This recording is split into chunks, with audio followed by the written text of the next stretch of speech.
Welcome to this short video on how to bulk import and publish student documents. Please note this video uses entirely fictional data for training purposes. No real information is shown.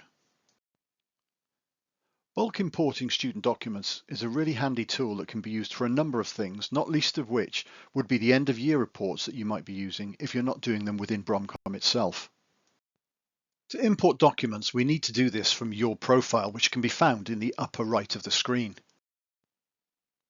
So to begin, we'll click on your profile icon. This will open a drop-down menu. The area we want to select is My Documents. The My Documents screen will show you any documents that you've already uploaded that have been attached to you.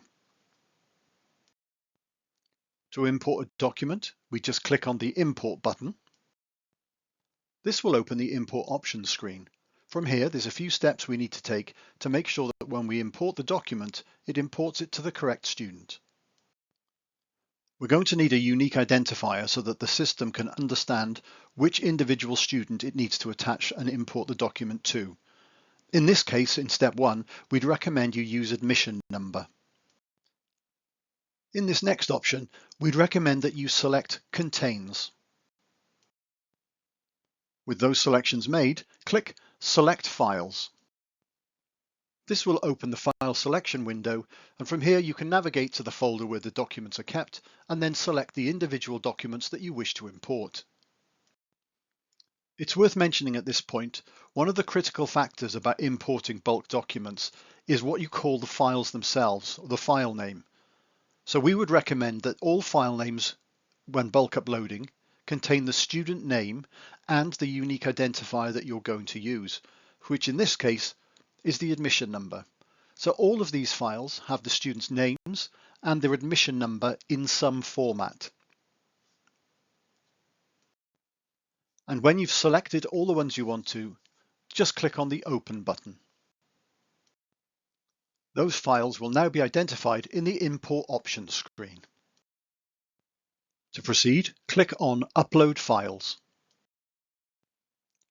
The uploaded files will be shown in this area here.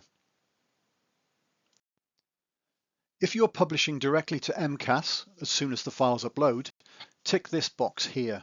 However, if you don't want to publish them to My Child at School straight away, leave this box unticked.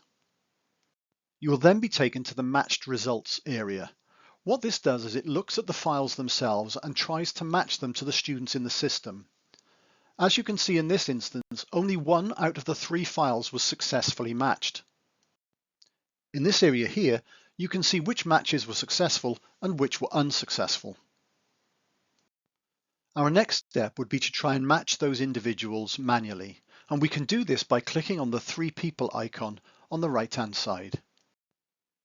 We can now use the tools on the left-hand side of the student selector to find and locate the individual student that we wish to match the file to. Once we've identified the student we want, click them once to highlight them blue, and then click the green Done button. As you can see, the system has now confirmed that the file has been matched to a student. We can now repeat that process for the next unmatched student.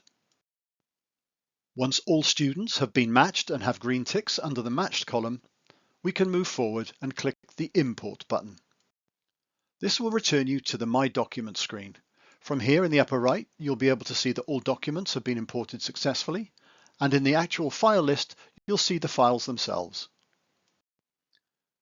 We can also check to make sure that the files have been recorded in the appropriate place on the student's profile, and to do this, we open one of the students and go to the Document section.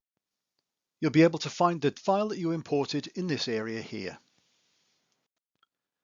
If during the import stage you tick the box that says Publish to My Child at School and you want to check that the document has been published, you can simply go through Modules, My Child at School and Publish Documents. From here, you'll be able to see that the document that you imported and published is listed. If, however, you decided that you didn't want that document published, all you need to do is untick this box and then click the Update button. If during the Import Options screen you didn't tick the Publish to My Child at School, Once the document has been uploaded, it will be listed in this area, but there will not be a tick next to the document. Should you then wish to publish the document, all you need to do is put a tick in that box and then click Update. Thank you for taking the time to watch this video. If you have any issues in relation to this, please contact the MIST team at miss@rctcbc.gov.uk. Thank you.